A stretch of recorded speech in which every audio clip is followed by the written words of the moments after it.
Greetings. It is Thursday, July the 2nd, in the rather eventful year of 2026.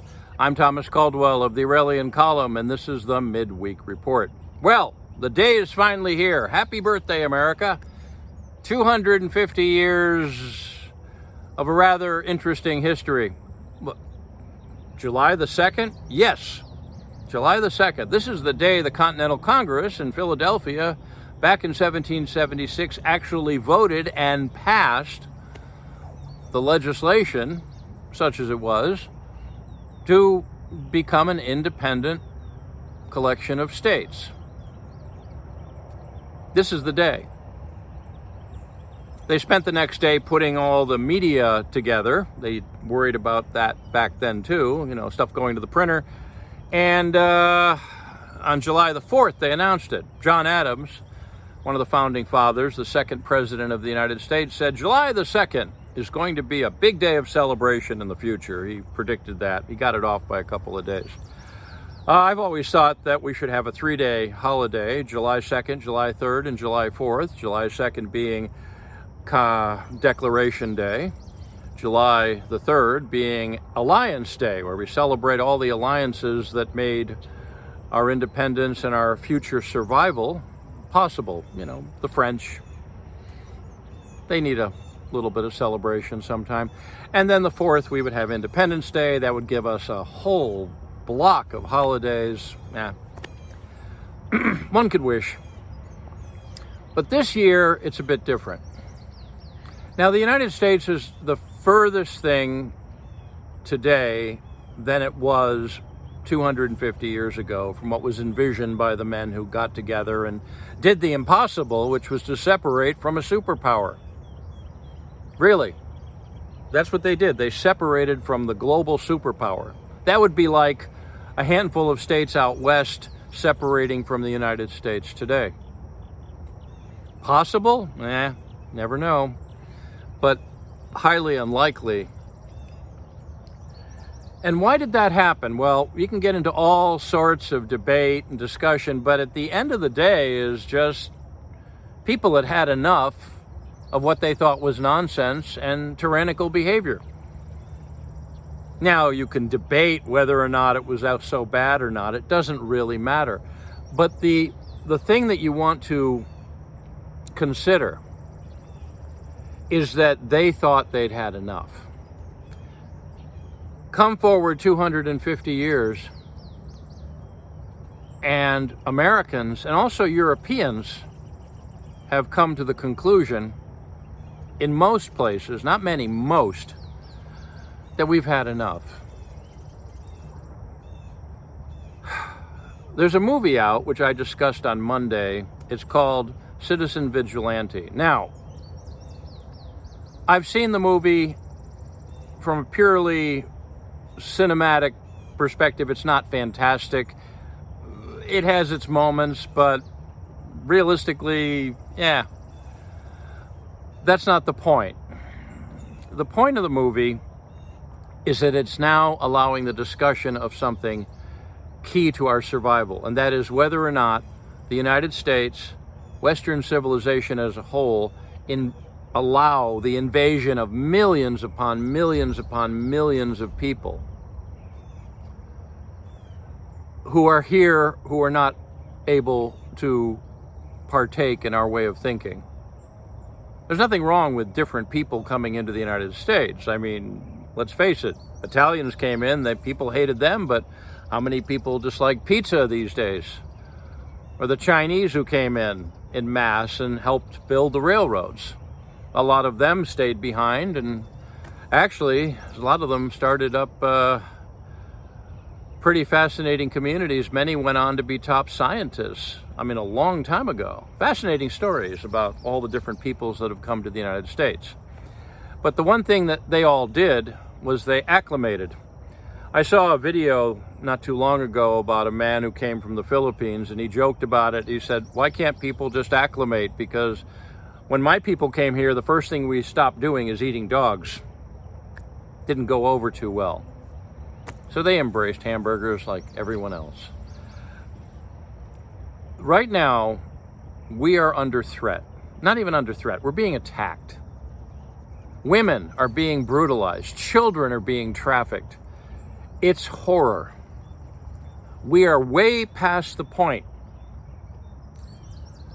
that the founding fathers 250 years ago would have considered sane to sit around and just talk. This is a time for action. Now, going back to this movie, I'm sure it's raised an awful lot of bloodlust with people who like the idea of going out and shooting all bad guys. They had that back in the 1970s with the two movies, Clint Eastwood's Dirty Harry and the subsequent movies that came after that, and also Death Wish with Charles Bronson. New York City was a real sewer back in the 70s, believe me. And everybody wanted to see the criminals just shot and done away with, which in many cases is probably a good idea, though it should be done legally. It did eventually result in change. And if you remember, I told people that this movie could have the same cultural impact as the novel Uncle Tom's Cabin did back in the 1800s into bringing along the Civil War. The Civil War meaning change, pretty much. Frankly, I think Uncle Tom's Cabin was a much better bit of media than what the movie's about. In fact, the movie now has merchandising. Okay, you can buy T-shirts and coffee mugs and ball caps. And I wonder what's going to be next. Action figures of the vigilante with his little gun, and yeah. Maybe they should have had action figures in Uncle Tom's Cabin back in the day. You know, collect the whole set. Such strange times and strange things we have to deal with. But here's the thing. The movie serves an important purpose, as now we are safe to talk about what needs to be done. Mark my words, we have far more tyranny to deal with in the United States and Europe than they had to deal with 250 years ago. What they had to deal with pales in comparison to what we now have to deal with. King George did not have electronic surveillance. He didn't have the internet. He didn't have an NSA. He didn't have all sorts of Patriot Act and things like that going for him. And he even wasn't such a bad guy if you look at the real history of it all. No, the thing that we need to talk about is what to do.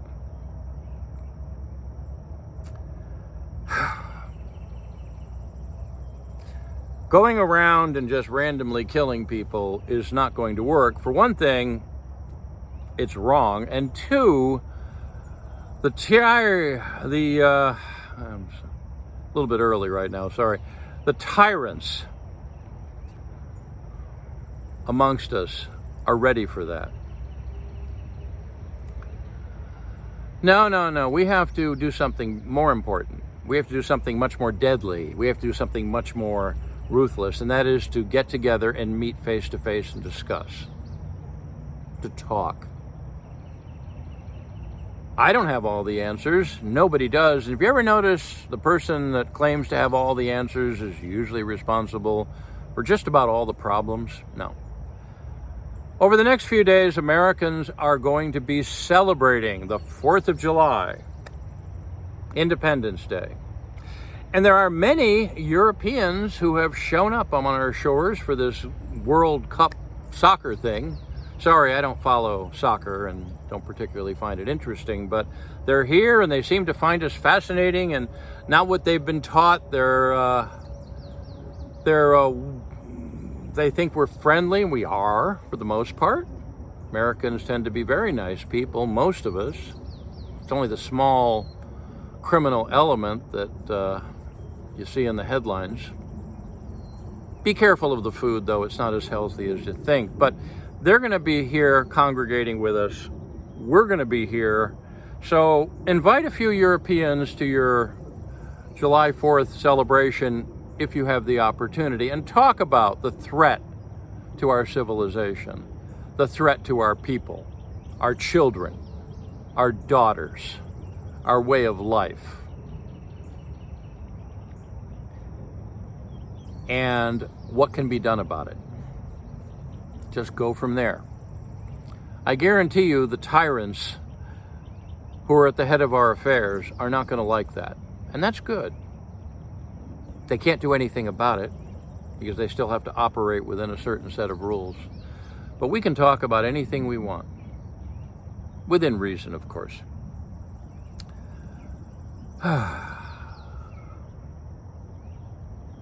What do I mean by within reason?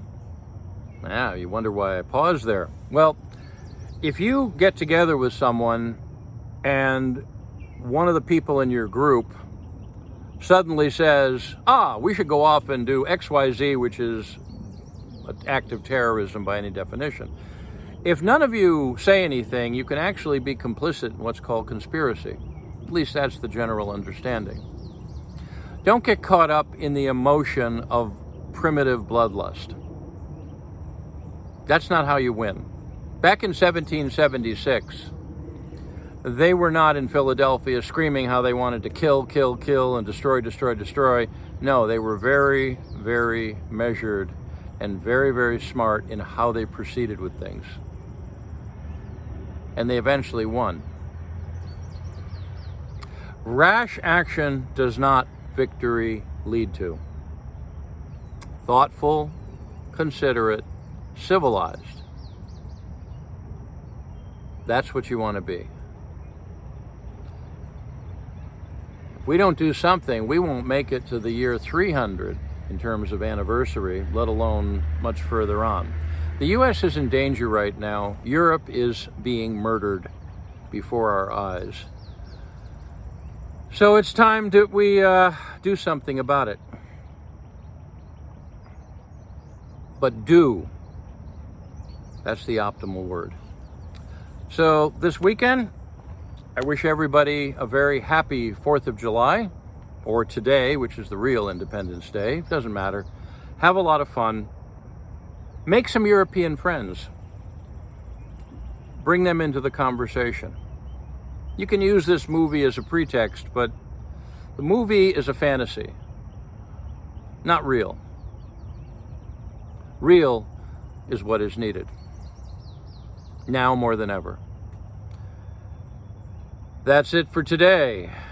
If you appreciate my work, please like, subscribe, and share. Share with your friends and share with your enemies. And if they're real enemies, be careful. I can be reached at feedback@aureliancolumn.com. That's feedback@aureliancolumn.com. I'm up on X. My handle there is MICCAMPEN.